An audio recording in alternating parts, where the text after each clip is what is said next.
तो hello everyone, I am Ankit, English language soft skills and awareness coach. स्वागत करता हूं आपके अपने यूट्यूब चैनल यूनिक अंकित सर पर। दोस्तों, जैसा कि आप सभी ने थंबनेल और टाइटल देख ही लिया है कि आज हम इंग्लिश की शुरुआत करने जा रहे हैं। बेसिकली इंग्लिश स्पोकन की शुरुआत करने जा रहे हैं और ये हमारा डे 1 है। और दोस्तों, इसमें आज हम इंग्लिश का इंट्रोडक्शन देखने वाले हैं। मीन्स इंग्लिश का बिल्कुल ग्राउंड लेवल से इंग्लिश को समझने वाले हैं, बिल्कुल जीरो लेवल से इंग्लिश को समझने वाले हैं। तो दोस्तों, आपका चाहे कोई भी लेवल है, चाहे आपने कभी इंग्लिश पढ़ी है, कभी सीखी है या नहीं सीखी है, इट डजेंट मैटर।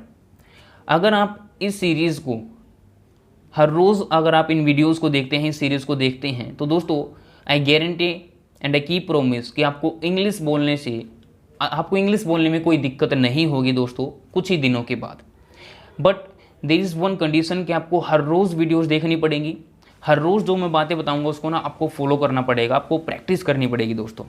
और हाँ, इंग्लिश का ज़्यादा बड़ा सा कोई खेल नहीं है कि भाई इंग्लिश को सीखने के लिए आपको कोई ज़्यादा लंबे चौड़े से सेंटेंसेस सीखने पड़ेंगे। It is very simple, very simple. अभी जब मैं आपको पढ़ाऊँगा तो आपको पता लगेगा कि सर इट्स वेरी सिंपल और इसको सीखना कितना आसान है। तो दोस्तों शुरू करते हैं। देखिए, इंग्लिश की अगर हम बात करें दोस्तों, तो इंग्लिश के 2 टाइप होते हैं।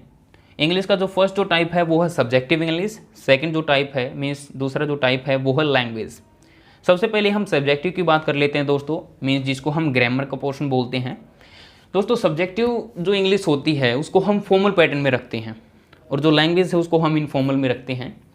दोस्तों, फॉर्मल का मतलब क्या होता है? सबसे पहले हम फॉर्मल को समझ लेते हैं। फॉर्मल का मतलब होता है कि जब आपने देखा होगा दोस्तों, जब बच्चे जब स्कूल जाते हैं ना तो उनका एक फॉर्मल टाइम होता है, उनके एक फॉर्मल टाइमिंग होती है और उनकी एक फॉर्मल ड्रेस भी होती है। मीन्स ऐसा तो नहीं है ना कि भाई कोई स्कूल कभी 7 o'clock शुरू हो गया, कभी 8 o'clock, कभी 9 o'clock, कभी 10 o'clock। मतलब एक टाइम होता है कि भाई 8 to 2, 9 to 3, मीन्स एक प्रॉपर टाइमिंग होती है। तो इसको हम फॉर्मल टाइमिंग बोलते हैं दोस्तों। अब फॉर्मल ड्रेस भी होती है। जैसे अगर आप ऑफिस में जाते हैं तो आपकी एक फॉर्मल ड्रेस मिलेगी। अगर आप बच्चे को स्कूल में भेजते हैं या फिर आप अगर एक स्टूडेंट हैं, तो आप अगर किसी कॉलेज में जाते हैं, अगर किसी स्कूल में जाते हैं, तो आपकी एक फॉर्मल ड्रेस मिलेगी। तो उसी को हम फॉर्मल बोलते हैं दोस्तों। और इंग्लिश सब्जेक्ट जो है वो फॉर्मल है। फॉर्मल का मतलब भाई रूल रेगुलेशंस के साथ कोई चीज़, क्योंकि स्कूल की ड्रेस रूल रेगुलेशंस के साथ ही होती है। भाई स्कूल टाइमिंग जो है वो एक रूल है, सभी को निभाना पड़ेगा।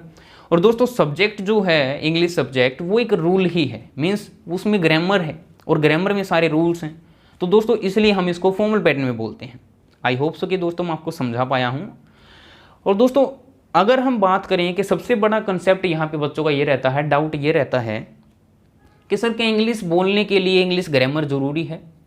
तो मैं आप सभी से एक छोटा सा क्वेश्चन पूछना चाहता हूँ। जब आपने हिंदी बोलनी सीखी थी तो क्या आपने हिंदी का ट्यूशन लगवाया था या फिर आपने हिंदी व्याकरण सीखी थी? क्या जब आपने किसी चीज़ के बारे में पूछा तो आपके पेरेंट्स ने, आपके फैमिली वालों ने, आपके आसपास वालों ने आपको ये बताया था कि बेटा इसको हम संधि बोलते हैं, इसको अलंकार बोलते हैं, इसको वर्ण बोलते हैं, इसको ये बोलते हैं? ऐसा नहीं हुआ होगा दोस्तों। आपने देखा होगा बहुत से लोग उनको सब्जेक्ट की मीन्स ग्रामर की नॉलेज अच्छी होती है, उनकी पकड़ होती है, लेकिन वो बोल नहीं पाते हैं। फॉर एग्जाम्पल, किसी की हिंदी सब्जेक्ट पर अच्छी पकड़ है, भाई उसको हिंदी व्याकरण आती है, तो ज़रूरी नहीं है कि वो हिंदी बोलता भी हो या फिर उसको हिंदी बोलने का ज्ञान हो। ऐसे ही इंग्लिश में है दोस्तों। अगर किसी को इंग्लिश सब्जेक्ट के बारे में पता है, भाई इंग्लिश ग्रामर उसको आती है, तो ज़रूरी नहीं है कि भाई वो इंग्लिश भी बोले। मैंने बहुत से लोग देखे हैं जिनको इंग्लिश ग्रामर पता है, बहुत से बच्चे भी मैंने ऐसे देखे हैं जिनको अच्छा ज्ञान है किसी सब्जेक्ट के बारे में, but they are unable to speak out that particular language, the particular subject. Why? For example, अगर आपको संस्कृत के बारे में अच्छा ज्ञान है तो ज़रूरी नहीं कि आप संस्कृत को बोलेंगे, आपको संस्कृत व्याकरण आता है, संस्कृत सारी चीज़ें आती हैं, तो ज़रूरी नहीं कि आप उस संस्कृत को बोलेंगे। सो आई मीन टू से दोस्तों, देखिए मेरा यहाँ पे किसी को इंसल्ट करने का कोई मोटो नहीं है कि भाई वो ऐसे हैं, ये ऐसे हैं, नहीं। मैं सिंपल आपको एक एग्जाम्पल देना चाहता हूँ। मतलब आपके माइंड में जो कंसेप्ट है जो डाउट है, मैं बस उसको क्लियर करना चाहता हूँ, दैट्स ऑल। तो ऐसा ही दोस्तों स्पोकन के साथ भी होता है। जब बात स्पोकन की आती है तो बहुत से लोग डर जाते हैं। उनके माइंड में ये डाउट रहता है कि यार अब तो ग्रामर सीखनी पड़ेगी, वही टेंस, वही नाउन, प्रोनाउन, एडजेक्टिव, एडवर्ब। बिल्कुल भी नहीं दोस्तों, बिल्कुल भी नहीं। इंग्लिश बोलने के लिए तो बिल्कुल ज़रूरी नहीं है ग्रामर की। इंग्लिश बोलने के लिए क्या ज़रूरी है? इंग्लिश बोलने के लिए ज़रूरी है एनवायरनमेंट।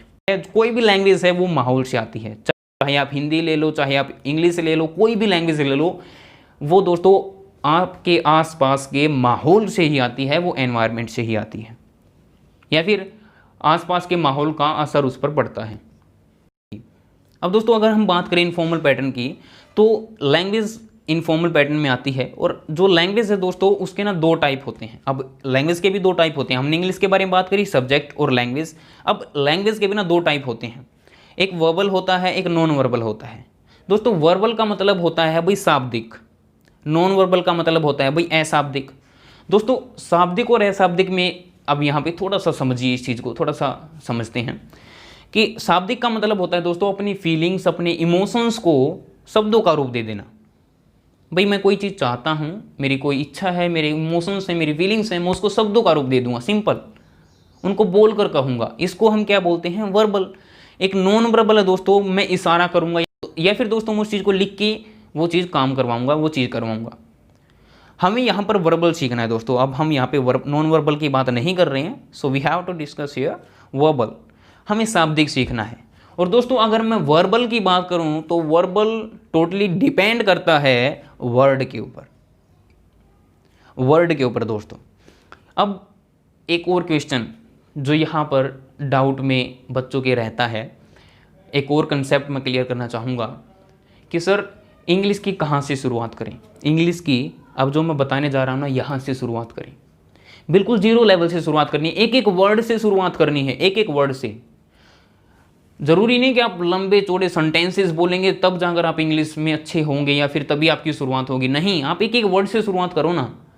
अरे बहुत से वर्ड हैं, वहाँ से शुरुआत करो। अब आपको पता है कि पानी को इंग्लिश में क्या बोलते हैं, आपने बोल दिया मन ही मन, आपके दिमाग में ना वो पिक्चर आ गई है कि भाई पानी को तो वाटर बोलते हैं।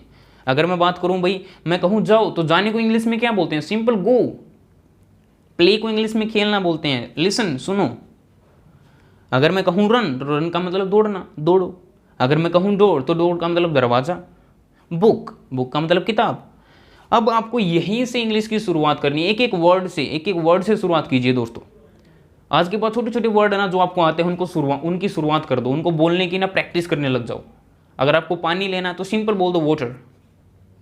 आगे पीछे का जो है वो हम बाद में डिस्कस करेंगे, लेकिन आपको सिंपल यहाँ पे बोलना है कि वाटर, भाई पानी चाहिए, सिंपल वाटर। आपको पेन चाहिए, सिंपल बोल दो पेन। अगर आपको कोई किताब चाहिए तो आप किताब मत बोलिए, उसको बुक बोलिए, बुक। ऐसे ही एक एक शब्द की प्रैक्टिस कीजिए दोस्तों, एक एक शब्द की प्रैक्टिस कीजिए।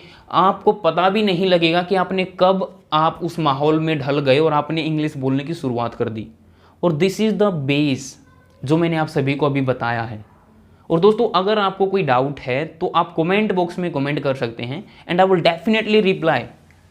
और दोस्तों इस सीरीज़ को ना, ये जो आगे वीडियोस आने वाली है इस सीरीज़ में, because this is our day first, हमने आज इंग्लिश इंट्रोडक्शन के बारे में बात करी है, और आई होप सो कि आपको अभी यहाँ तक समझ में भी आ गया है दोस्तों। Thank you very much for listening and watching to me. Bye bye, take care, have a nice day.